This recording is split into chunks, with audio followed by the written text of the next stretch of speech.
masaganang buhay. Ako po si Merlyson. Samahan niyo ako sa isang oras na kwentuhan tungkol sa pagtatanim ng iba't ibang uri ng halaman. Hatid ko po sa inyo ang do-it-yourself tips at iba pang sikreto mula sa magsasaka para sa mga magsasaka. Nakatutok kayo sa Signal TV Channel 1. Live din po tayong napapakinggan sa RPA TV, YouTube at Facebook.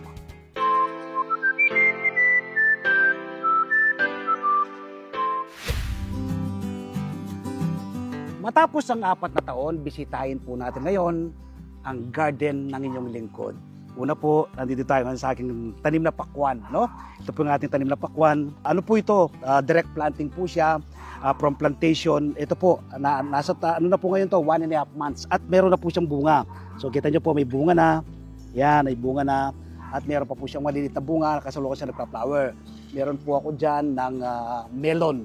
Ito po yung aking tanim na melon naman. Yan, may mga bunga na rin po ito. Ganon din po yung pagtatanim nito, no? Direct planting siya, tulad ng pakwan. Nasa 1.5 months pa lang po yan. So antayan na lang po nating mainog, no? Itong mga bungang ito. So ayan, may mga 4 na bunga na. Ano po ito, no? Kapag itinanim mo siya, alas plant and forget, pagdidilig lamang ang iyong gagawin. Tapos kapag nagpe-fertilize ka, ang ginagamit ko naman po rito, balat lang ng saging, binabad na balat ng saging. Ano? Tapos kapag po sumapit po yan ng 2.5 months o 75 days, hanggang kung sumungis agad po hanggang 80 days to 90 days, pwede na po yung i-harvest. Masarap na po siyang kainin at matamis po siya. So yun po ay sa ating tanim na melon. Direct planting din po yan. Lipat po tayo ngayon dito sa aking mga tanim na kamatis. Ito pong mga tanim kong kamatis, medyo palipas na. Matagal na po natin itong naharbesan. Ano? Kaya makikita nyo po, nasa mga bote lang po ng mineral water. Yan, pwede ka pong ma-harvest pa ito. Pwede natin harvestin yan. Yan, no? Ito, harvestin natin ito. Medyo kung mga hinog na. Malalaman nyo naman po kapag pwede nang ma-harvest kapag ganito na yung kulay. So sa mga paligid po ng ating bahay, ano? Paggamit po nating fertilizer dito ay vermicast. Tapos gumagamit din po tayo ng compost. Ayan, no? Kita nyo po. Ito pong kamatis, pwede nyo po siyang itanim ng direct planting. Pwede nyo rin pong ipunla muna. No? Pero mas maganda po siya kung beginners pa lang po kayo, mas magandang ipunla nyo po muna. Ito po, naitanim natin to. Nasa ano na po ito eh. Nasa 2 months na ito. No? 2 months na ito. At ang variety po nito, yung regular na Mendes kung tawagin po nila. No? Kita nyo po, napakaganda po ng kanyang mga bunga. Ito pa oh. Pag ganito po, malalaman mo, no? Yan, pwede nang i-harvest yan. Ayan, nakita nyo po, mag-harvest po tayo. Ito po, napakalaking katipiran, no? Ito mga palagihan ko sinasabi na hindi po kayo kailangang maapektuhan ng mataas na presyo sa merkado. Magtanim lang po kayo sa inyong paligid, ay hindi po kayo maapektuhan ng mataas na presyo. Ito pong mga tanim nating kamatis na ito, diba kung mga tanim na fruit-bearing trees, mga green leafy vegetables, sombra po sa aming pangangailangan eh. Kaya ang ginagawa ko po sa mga kapitbahay, kapag gusto po nilang humarvest, sinasabi ko, ready to harvest na, pwede kayong humarvest, pumunta lang kayo dito. First come, first serve lang. Ayan, kita nyo po, ito, inog na rin po ito. At sa kamatis po, di po, lagi po nating ginagamit ang sausawan yan, di ba? Hindi po, lagi pong ginagamit ito sa ating kapagkainan. Wala kang ulam, meron kang prito dyan, kumuha ka lamang kamatis, pwedeng gamitin na ng sausawan. So, makikita po ninyo, sa gilid lang po yan ng aming bahay. No? So yan po yung ating mga tanim na kamatis. Usually po ang problema sa kamatis, kagaya ngon, mainit po yung panahon. Ano? Dati-dati, kapag maganda yung panahon, hindi ganong kainitan, dapat po magdidilig ka sa kamatis mga 1 beses lamang, no? Sa isang araw. Pero ngayon, mainit po kasi yung panahon. Kaya naman ay kailangan mong magdilig 2 beses sa isang araw. Yun po yung isa sa problema sa kamatis. Pero kapag malamig naman pong panahon, basta makita mong moist pa rin po yung lupa, hindi po kailangang magdilig araw-araw yan. Napakadali rin pong alagaan at patubuhin ng kamatis. Ano? Simple rin po yung pagpapatubo. Gaya ng banggit ko, pwedeng direct planting, pwede rin pong ipunla. Wala po tayong sinasayang na espasyo. No? Itong aking paligid ng aking bahay, harapan ng aking bahay, sa likod ng aking bahay, meron po tayong mga tanim. So ngayon, dito tayo sa aking mga tanim na magic fruit. Ano? Ito pong magic fruit to, kaya tinawag na magic. Kapag kinain mo yung bunga, kagaya po itong bungang ito, no? Ito pong bungang ito, makikita nyo po, lahat po ng maasim na bunga, kapag ito kinain mo, magiging matamis. Kaya po tinawag yan na magic fruit. Ito po, paligid ng palibot ng aking bahay ay ubas at saka mga fruit-bearing trees, green leafy vegetables. So ito naman ay ito po yung balimbing kung tawagin po nila. Kita nyo, full pack po yung flower, oh. Oh, nakatanim lang po yan sa bote ng mineral water. Ito naman po ay granada kung tawagin po namin. Kaya po, kita nyo, full pack din po yung bunga, no? So luntian po, kung titingnan po ninyo, no, wala tayong sinayang na space. Ang pag-harvest po naman nito, pag makikita mong inog na, kagaya po nitong kamatis na ito, no, inog na siyang kulay ano na siya, kulay red na siya. Ganon din po yung pag-harvest dito sa Granada. Ito po, meron din po tayong mga lemon dyan. Ayan, ano, ito may mga bunga na rin. May bunga na rin, ayan, no. Ito po yung ating uba sa paligid. Tapos dito, ma-amaze kayo dito, no. Meron po tayong halaman dito na tuloy-tuloy po akong magbunga, no? All year round. Ito pong ating kamyas. Naku, full pack po yung bunga. Ako po, na-amaze po ako dito sa aking kamyas na ito. Ay, kita niyo po yung ating kamyas. Ay, tinan niyo po, grabe. Kung magbunga, tinan niyo po, talaga naman. So ito, nakatanim lang din po yan sa bote ng mineral water. Meron din po tayong lemon. So ito po yung ating mga tanim na lemon, ano? May bunga rin po yung lemon natin. Ayan. So sa mga bote lang po ng mineral water, pwede niyo pong mapakinabangan. Ayan, tapos meron po tayong kamote, no? Ito po yung itong kamoting kahoy, kung tawagin po nila to, no? Plant and forget naman po ito. Kapag itinanim mo, tusok-tusok lang, tapos maghihintay ka lang magkaroon ng laman yan, pwede na yung i-harvest. Ayan po, nakatanim naman po yan sa timba. Nakikita nyo po, lipat tayo ngayon banda rito. Meron ako ditong kalamansi. Tingnan po natin ang kalamansi, oh. Ayan, kita nyo po, grabe, full pack po yung bunga, oh. Ano? Tingnan nyo po yung kalamansi natin, ano? Marami pong nagtatanong sa akin, paano raw po pabungayin ang kalamansi? Simple lang po ang aking sagot, ano? Ang pagpapabunga nito, water stress nyo po siya. Ano bang ibig sabihin ng water stress? Huwag nyo po siyang diligan hanggang 5 araw hanggang 1 linggo. Kapag nakita nyo pong parang nalalanta nyo ang kanyang daon, that's time diligan nyo po ng foliar fertilizer. Isa po sa ginagamit natin, binabad na balat ng saging, ano? Kapag po dinilagan nyo ng binabad na balat ng saging yan, magkakaroon po ng flower at magkakaroon po ng hitik na hitik sa bunga. Ang kalamansi, napakarami pong gamit, di po ba? Kapag itinanim mo yan, nagbunga na yan, abay, maganda po sa sausawan. Partner po yan sa toyo. Yan po ng ating tanim na kalamansi, sa paso, sa bote ng mineral water. At ito, meron tayong variated na kalamansi. Kita nyo po. Kita niyo po ang variety na kalamansi, grabe, di ba?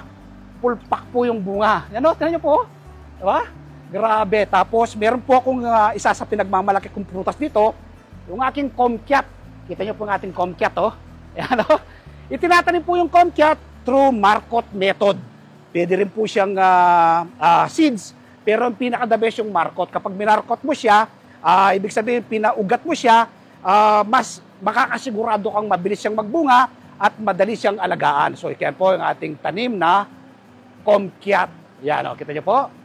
Gaganda, di ba? So, ito po, kita nyo po, malalaman nyo na ready to harvest na kapag po yan ay nakita nyo dilaw na. Ayan. Ito po, kinakain po ng buo yan. Diba? Ang tamis po niya, pati yung balat, pwede po siyang kainin. So, yan po ating tanim na comcat. Lipat po tayo ngayon sa iba nating mga tanim.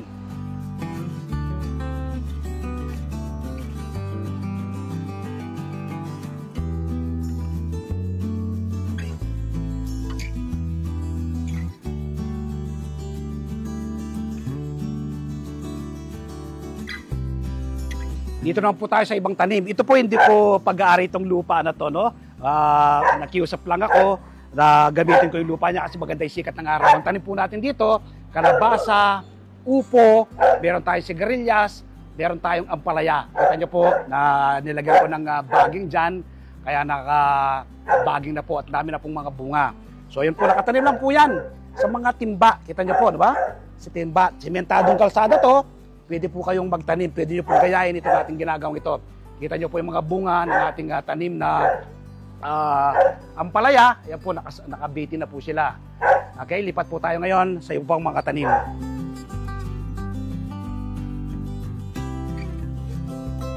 Nandito naman po tayo sa aking tanim na mga papaya. Makikita nyo po yung ating mga tanim na papaya. Kita nyo po, ano? Ito pa lang po, ganito, pwede lang mapakinabangan yan, pang tinola, pang sahog sa tinola. Ibigay ko po sa inyo kung paano pong pagtatanim ng papaya. Simple-simple lang po. Ito po, pwede pong direct planting siya. no? Kapag po meron kang seeds, pwede niyo po yung direkta sa lupa na tudling by tudling siya. Makikita niyo po yung tanim ko, tudling by tudling siya. May pagitan po ng halos 1 inch, ano? Tapos kapag naitanim na yan, halos plant and forget lang siya. Kailangan mo lang siyang diligan na kapag mainit ang panahon, diligan mo 2 beses sa isang araw. Pero kapag malamig ang panahon, kahit 1 beses lamang. Within 2 months, eto na po, ano?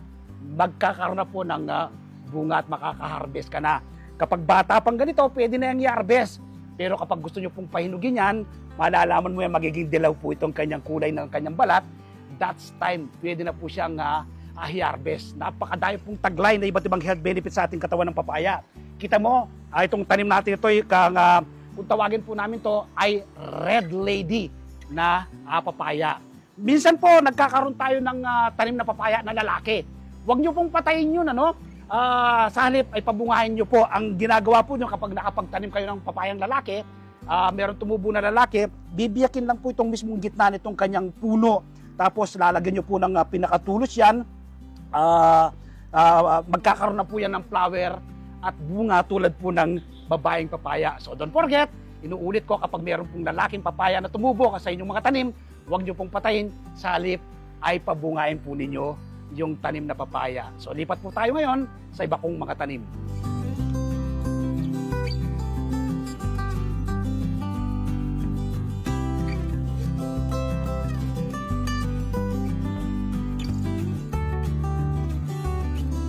Nandito naman po ako ngayon sa aking tanim na mga ubas. Ano? Ito po yung nasa harap ng aking bahay. Paglabas mo ng pinto, pagpasok mo ng pinto, ito po yung mabubungaran, di ba? Di ba sarap sa feelings kapag po nakikita mo yung mga ubas mo, yung nasa harap lang ng bahay at pwedeng magbunga. So yun po, ano?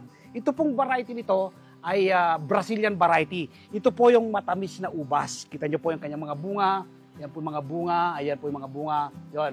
Malalaman nyo po na inog na yung kanyang mga bunga tulad po nito. Kita nyo po ito. Yan. Yung magiging dilaw na ito, halos painom na rin po ito. Titikman po natin ha. Titikman po natin ito. Matamis po ito kahit na kulay green siya. Naku, napakatamis niya oh. So kita nyo po, nasa harap lang po ng ating bahay yan. Tapos yan po yung mga bunga. Ito pa rin po, no? Ayan. Ibibigay ko po yung detalye kung paano po pagtatanim ng ubas. Yung ubas po, pwedeng itanim siya through seeds. Pero ang mabilis pong pagtatanim ng ubas, through cuttings. Ano po ba yung cuttings? Kapag po meron kayong makitang malaking sanga, ano? Pumutol po kayong gadangkal na sanga. Ilagay nyo po yan sa plastic cup, tapos lagyan nyo ng lupa, stay nyo po dyan, didiligan na paunti-unti araw-araw, hanggang magkaroon po yan ng daon. No? Kapag nagkaroon po ng daon, at medyo mahaba na, pwede na po yung i-transplant. Lalaki na yan, magkakaroon na siya ng mga flower, no? At bunga. Simple-simple lang po ang pagpapabunga ng ubas. Kapag gusto nyo lang pabungangin, ipruning nyo po siya. Ibig sabihin ng pruning, kalbuhin nyo po siya. No? Tanggalin nyo po lahat ng kanyang mga daon. Itira nyo lang po yung kanyang mga sanga. Tapos magdilig po kayo ng binabad na balat ng saging o kaya naman po mag-spray kayo ng fermented produce. Magkakaroon po ng ganito kahitikang bunga ang inyong mga tanim na ubas. Sabi po nila sa malamig na lugar lang. Pero dito po sa aming lugar, kahit mainit, ito po, napapaganda po natin ang ating mga tanim na ubas. Hindi na po ako bumibili ng ubas, ano? Kapag gusto mong kumain, lalabas ka lang ng bahay. Kapag gusto mong mag-dessert, lalabas ka lang ng bahay. Pipitas ka na lang po ng iyong sariling tanim na ubas. Magtanim din po kayo nito. Pupunta po tayo sa iba kong mga tanim.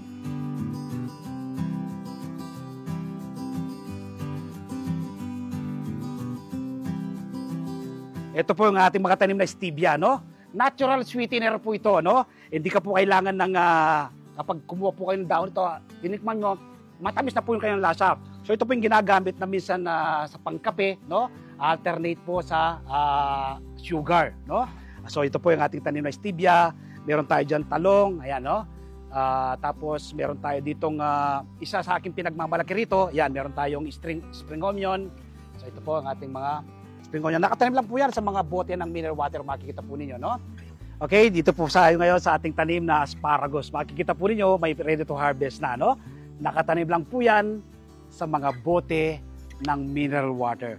Matapos po ng 4 na taon, ito na po yung ating garden, ano? Napaganda na po natin at